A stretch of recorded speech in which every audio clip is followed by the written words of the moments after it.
Hi, I'm Kevin, And I'm Amanda. and we are serving up All that jam.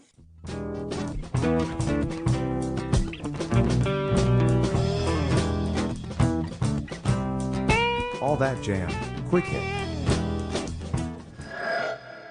Marcus Rezak on guitar head.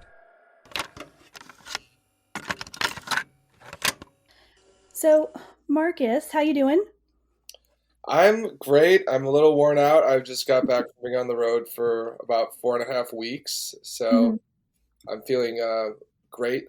Ultimately, really happy and fulfilled musically and spiritually at the moment, and physically, I'm a little bit worn at the moment, but it's all going to change once I rest for a day. That's right. Yeah. So, where are you right now? Are you in Colorado or are you still on the East Coast? I'm actually in the Chicago area right now. I Mhm. just got back from the East Coast, so I was out there for about 4 weeks, playing everywhere from Philadelphia to New Jersey to Richmond, Virginia to New Hampshire, and a lot in Vermont, Yeah. particularly. So, yeah, Yeah. it was a great run to start off the album release of Guitar Head, and yeah, so it's been going well. Yeah, I know you're going to be coming out here to Colorado, and we're definitely going to get into that. I want to make sure we talk about that. But in terms of the album, and you've had so many opportunities to kind of get it in front of people. I've listened to it a bunch of times, and I have thoughts on which tracks I think would be the absolute bangers, like no matter where you are or what's happening. But I'm just curious, like, have you seen a reception to certain tunes off the album that either surprised you or kind of confirmed, like, yeah, I knew this one was gonna like be a rager? Well, I I've noticed that yeah, one song I knew that would go well with the live audience, particularly, is "Funk It Right," which is more of a high octane kind of jammy improv rock theme song, basically, Mhm. which has a really open improv section in the middle. And that tune definitely is connected with a lot of people every time we play it live, for sure. And the other song that kind of surprised me, as far as plays on Spotify and things like that, is going not going the distance. That's a good one too. But the instrumental track, Butterfly Fingers, Mhm. which is a more instrumental jazz guitar kind of track.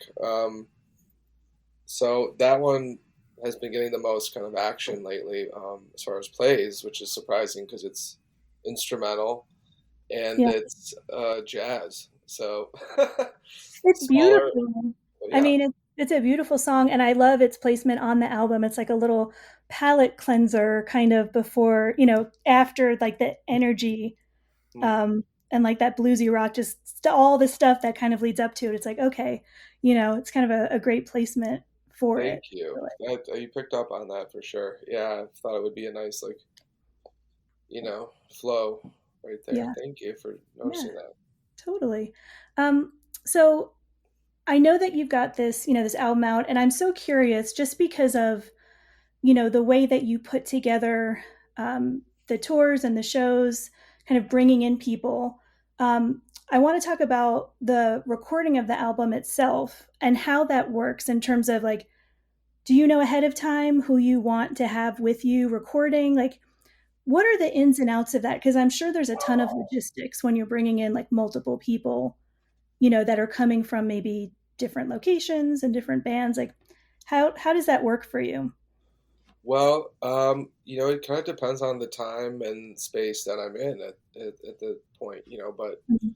I've always recorded with people that I really respect and think that add musically to whatever songs that I've written. And, starting with the first album with Joel and Chris from Umphreys to, having Arthur Barrow from Zappa and Bill Evans on sax. That first record was just friends and people that I really admired as legendary musicians. So, that's kind of one way I look at how I want to make records with, deciding those types of people. And then onto Truth and Sound, which was, with a rhythm section of a band that I've always loved, Mm-hmm. Anastasio's band with Russ, Ray, and Tony, to make that record was very inspiring, of course. And I was able to create that sound that I've always wanted to emulate of my own with those guys who do their thing so well. So, that kind of just evolved at that time. And this most recent record, Guitar Head, I was playing on a tour with the guys, with Adrian and Chris, who recorded drums and bass, Adrian Tramontano and Chris DeAngelis of Twiddle and Kung Fu, both respectively, and together of Kung Fu. But we were doing shows, and I happened to have studio time set up with Paul Nelson, who produced the record, Johnny Winters, guitarist, and they won a few Grammys together making records too. So it all kind of came together at the right time and space. And then I had Ray Pagskowski from Trey's band do keys, and Eric Lawrence of Little Feat do horn arrangements and record horns later on. But initially, it started with Adrian, Chris, and myself and Paul doing the basic rhythm tracks together. So once that was all done, we did that really quickly in one day, actually, which is pretty miraculous, mostly due to the fact that Adrian and Chris have played together for years. Yep. And, we were able to communicate really well about the songs, the arrangements, and the things that I kind of had already planned in pre-production. But together we did flesh it out, and it turned out really cool. So you never know, and sometimes the music calls for the right musicians, and sometimes it's the opposite, or it just happens. What's Paul's style as a producer?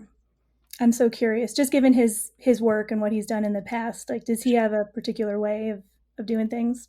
Paul Nelson is a really cool guy. He's really experienced, has a lot of great ideas and great ears as to what makes a great song and great guitar playing, and on the level that he sees me doing it at. He's pushed me pretty hard in the studio to get some really good takes and get things really, really to my best ability at that time.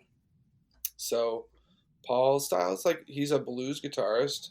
He's very great at that, and rock, and just knows a lot about all kinds of music too.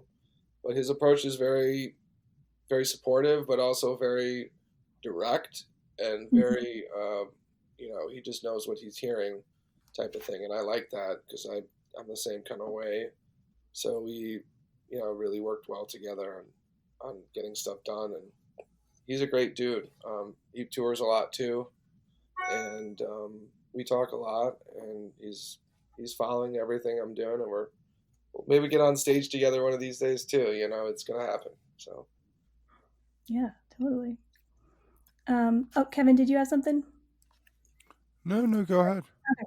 I'm lagging a little bit. Let me know if that sounds weird to you. So the last time I saw you was October, out in Denver, and I feel like you have been on the move basically since then. Yeah, you have been. I haven't been back. I haven't been back to Colorado once since the this event we did at New Conscious. Wow. Yeah. The what was that? The pot. It was another. Yeah, for Galaxy Jams, the thing. Yeah, with DJ and whatnot. So the touring life, I mean, it must agree with you. It's interesting to kind of ask people about this, like being on the road for that long with some breaks here and there. Is that something that you kind of see yourself wanting to do in the long term? Like, do you enjoy being out for like that extended amount of time? Because that is a while. I enjoy being really in tour mode. I'm like, when I'm out there, I'm really out there, and I enjoy it. I really like playing every day, and I like having something to look forward to, somewhere new to play, and exciting involvement of the shows and new fans and all that. But it is taxing. It can take a toll if you don't take care of yourself on the road, which I've gotten a lot better at in my Yeah. uh, in my decades of doing this now. So I work out almost every day or so on the road in the morning. Go down to the hotel gym or wherever I'm staying, get on the treadmill or elliptical, do some things, and then try and just eat well and get some rest and stuff. So that's been helpful. But there are drives that have to happen where you're in a Mhm. vehicle. Just sitting anytime for a long period of time isn't good, let alone in a vehicle. But we're out there and risking it all. So um, it's definitely fun though. I love it. I love seeing friends and Yeah. connecting with people all over the country and the world times. So I like the life. I like music, and I like doing what I do. So Yeah. Right, so Guitar Head is how many albums in for you? How many albums have you released? 3 albums, and the second one is technically an EP because it's 4 songs, but it totals each song is about 8.5 minutes. So because we did live improv, so it does length the total of a full length. But 3 full albums there, and then yeah, we're ready to keep releasing stuff. Let's just Right. say So we have let me ask you, do more. you feel like there's been a progression to your songwriting over these albums? Definitely would say so. Although this album is I don't want to say simplified things, but I sort of just kind of let things be a little more organic and flowed quicker. And it ended up being really great songs with a great jam vehicle type of sections in them. So they are um, they kind of connect a little wider with people, so it's not as fusiony and avant-garde necessarily, but the Mhm. improvs and jams are off the charts, wild and ferocious and adventurous and stuff. So I think that my songwriting definitely is honing into its own kind of style now, just like my guitar playing hopefully is kind of gotten to that point. So you know it's moving in a cool direction. I'm making lots of different kinds of music too, so I'm having fun with it all. And we have a lot of other new material in the pipeline that's just about ready also. So it's flowing, and I'm happy to be able to make music all the time. Yeah. Yeah. What is your songwriting process? Well, I like to do it a few different ways. There is no right or wrong way, but anytime an idea comes, I'll make a note of it, vocal, voice note, or lyric, voice to text, or whatever. But as long as I keep jotting stuff down and adding stuff and creating new ideas and keeping some sort of track of it, then when I'm ready to sit down and I book the studio time and have the piece to focus, I put it together a little more like that. In between the touring and the shows, because it's hard. You have to have the right frame of mind and space to do it, and there's often a lot that disrupts that. But I like to kind of just organize my organic approach to it and flesh it out in the studio. So you give the other musicians some leeway. You give them a sketch and say, "Go ahead and fill it in." Sometimes, not always. I have some charts and stuff, but I do like to allow musicians to be their own person with the music. And if they hear something that's like, oh, let me do it a little bit like this, I'll be like, cool, that's great. Let's Mhm. do it. But I try and give them as much as I can going into stuff generally because it makes the process way smoother. Um, and then there's other times where it's like a completely unplanned session. We go for it and write together, but mainly I'm writing on my own and, presenting it to the other players and having them play it, their part to it, adapted from what I show them or the same thing, So that's kind of the approach. I like to be as with everybody in the studio if possible, recording all together the parts, but sometimes these days, people fly in parts. You send in your part, you put it together, you do it. That's just sometimes how it happens, and then it's there, and then live you're playing all together. But my process can be in different ways. I like collaborating with other people too, like me and one or two other people or a whole group could work on like a songwriting session. So they're all fun ways of doing it. Just like I like doing different kinds of music and projects, and songwriting there's no right or wrong with that.